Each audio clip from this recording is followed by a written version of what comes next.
Thank you, Ate Marie, for that introduction. Hello po, good morning. Okay pa po ba tayo? Sana po okay pa tayong makinig. Last na lang po akong magpe-present. So, sana po, please bear with me. So, today po, I was tasked to briefly discuss the monitoring and evaluation part of the DepEd Order number 1 series of 2020, and that's the guidelines for NAIAP recognition of professional development programs and courses for teachers and school leaders. With this DO po, we want to ensure that all programs and courses, whether offered internally or externally, are aligned, integrated, and consistent with the NAIAP wider professional development framework or the PD priorities din po.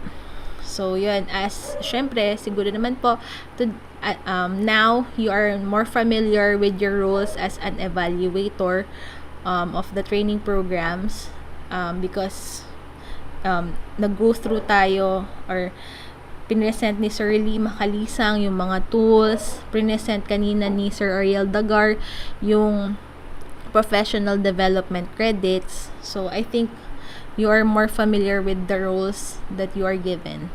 So, yun. Let me just proceed with my presentation na about the monitoring and evaluation. So, according to the DepEd Order number 1 series of 2020, monitoring and evaluation, NAIAP shall conduct monitoring and evaluation activities that will gather and validate data indicated in the MNE framework in coordination with relevant offices and stakeholders. The results of the MNE shall form part of the review and improvement of these guidelines and shall be reported to the Secretary.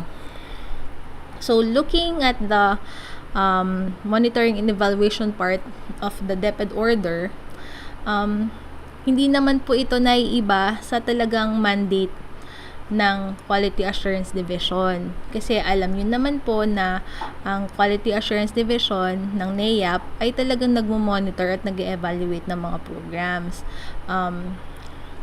Hindi lang po namin namo-monitor yung mga external providers ng mga programs.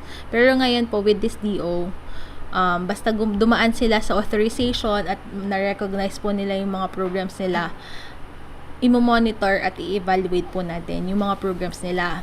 Kung yung mga trainings nila at ay aligned dun sa pinropose nila, kasi baka naman nagte-training sila tapos binago nila yung program design. So, i-monitor po natin yon. So, parang whatever we are doing now with the mandate, dadagdagan lang natin siya ng konti. And we also have to consider our situation now that we have pandemic going on, the COVID. We have to figure out how will we be able to monitor programs or trainings considering that we won't be able to travel, like hindi tayo makaka-travel sa Cebu, sa Davao para mag-monitor as central office. So, yun po yung biggest challenge para sa amin dito sa central office, kung paano namin i-monitor yung mga programs with the pandemic going on. So, for those who doesn't know or not really familiar with the monitoring and evaluation, let me just share with you. Actually, this is also shared by Sir John kahapon dun sa presentation niya, yung MNE processes. So, first we have to develop the MNE framework, the standards, the tools, and the mechanisms. And then, we have to proceed with the MNE implementation and then the data gathering. Afterwards, the MNE analysis and report preparation. And then the last one, yung implementation of the improvements and policy recommendations. So, how are we going to assess the training programs? We will be using or adopting the Kirkpatrick's model. Siguro sa iba, very familiar na kayo dito kasi we have been mentioning this a lot. And if you're also familiar with the LND system, it is also indicated that the Kwatame also adopted the Kirkpatrick's model. So, for those who doesn't have any idea what the Kirkpatrick's model is, let me just very short lang na i-discuss ko yung Kirkpatrick's model. Although, na-discuss na to ni Sir John. So, refresher lang ulit. So, the level 1 is the reaction. So, reaction is how did the learners and teacher feel about the course? Were they satisfied with the experience? So, pag ganito, usually we will be doing survey, FGD din, to discover kung anong parts ng training or the course went well, which part of the course went poorly. So, feedbacking din po ang atin dito gagawin. Then after the reaction, the next component, level 2, is the learning. So, how are we going to find out kung ano po yung level na learning outcomes nila?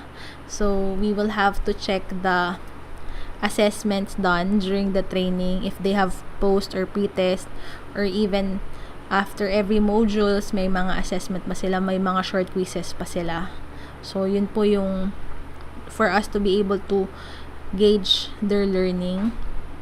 Then, the level 3 po is the behavior.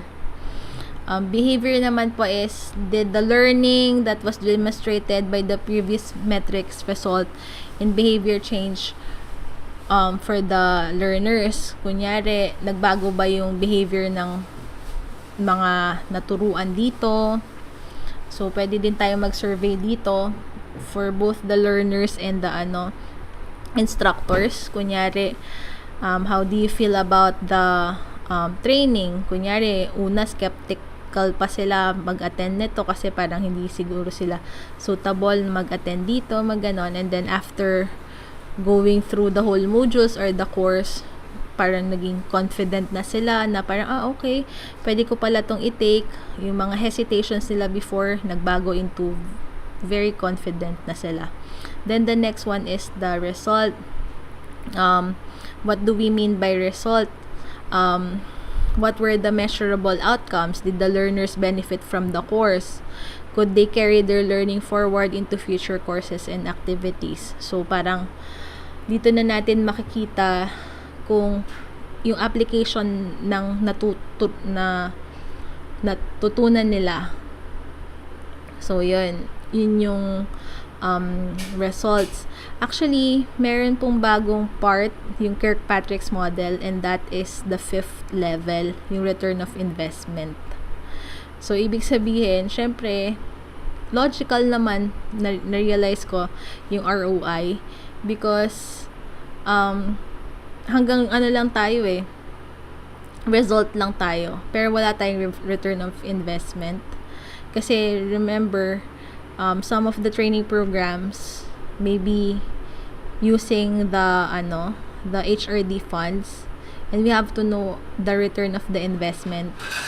Syempre, yung mga expenses na nagamit natin for the creation of the learning resource packages, yung delivery, syempre siguro nag-hire pa si LSP ng mga experts, ganon.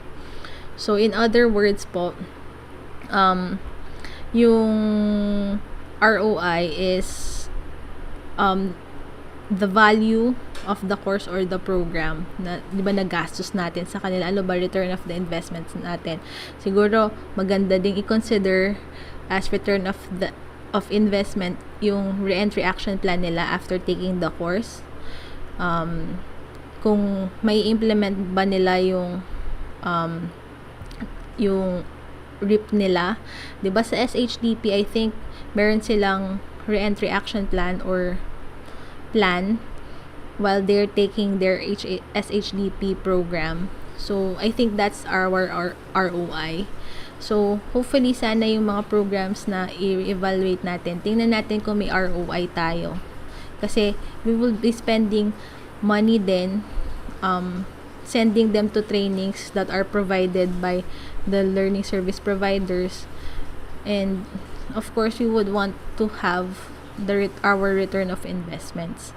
So yun po.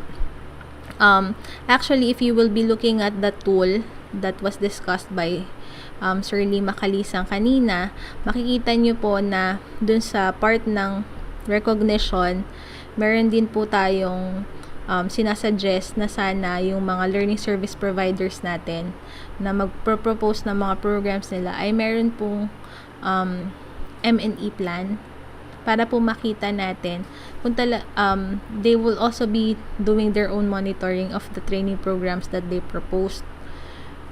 So, naka-base din po ito sa Kirkpatrick's model. So, let's be very critical also in checking their M&E plan. Kasi at the end of the day,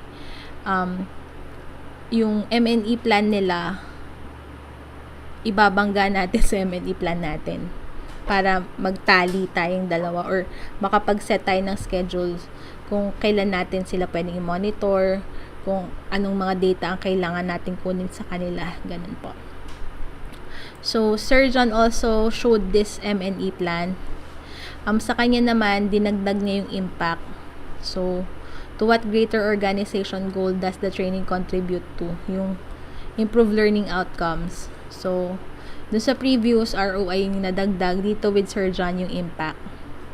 So, ito po yung M&E plan, yung learning of level of objective, and then the following will be the statement of objectives, and then key indicators or data requirements or number indicators natin para ma-achieve natin yung objective. So, how do we verify it? Kunyari, pag sinabi mong 20% of the participants improve their knowledge in this ganito. So, yun. How do you verify it? So, tingnan natin yung IPCRF, ganon. Yung timeline, kung kailan natin siya i-check, kailan natin i-verify. So, 1 year after the training. So, overall, when you see also the flow chart, nandun na rin tayo, when we are doing the review, nandun na din po yung part ng quality assurance.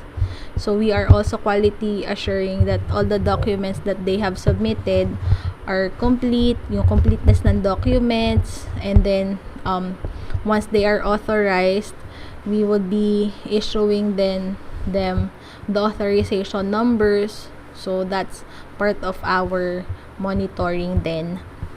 And then, once they are authorized, di ba, magsasubmit po sila ng proposals nila, and when they submit their proposals, we have to ensure and review that those proposals are answering to the priorities, and that they are also considering the PPST, PPSSH, and then the PPSS. So, that's the part of the M&E, of the evaluation part. So, yung other parts po, like M&E during the implementation, in the process pa po siya, finalization, kasi po, we have also to consider the situation now. We have an existing, like, an M&E framework, pero all those tools that we are using are face-to-face, like data gathering, it has to be face-to-face.